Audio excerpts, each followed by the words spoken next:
This heinous assault was an act of evil, an act of hatred, and an act of terror. It was a crime against our entire nation. It was a crime against humanity.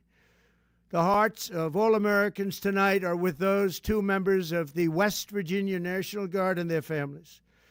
The love of our entire country is pouring out for them, and we are lifting them up in our prayers. As we are filled with anguish and grief for those who were shot, we're also filled with righteous anger and ferocious resolve. As President of the United States, I am determined to ensure that the animal who perpetrated this atrocity pays the steepest possible price. I can report tonight that based on the best available information, the Department of Homeland Security is confident that the suspect in custody is a foreigner who entered our country from Afghanistan, a hellhole on earth. He was flown in by the Biden administration in September 2021 on those infamous flights that everybody was talking about. Nobody knew who was coming in. Nobody knew anything about it. His status was extended under legislation signed by President Biden, a disastrous president, the worst in the history of our country. This attack underscores the single greatest national security threat facing our nation.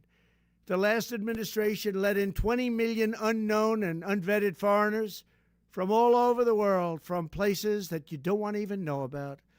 No country can tolerate such a risk to our very survival. An example is Minnesota, where hundreds of thousands of Somalians are ripping off our country and ripping apart that once great state.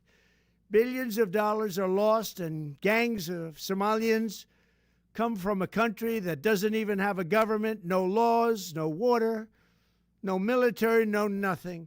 As their representatives in our country preach to us about our Constitution and how our country is no good.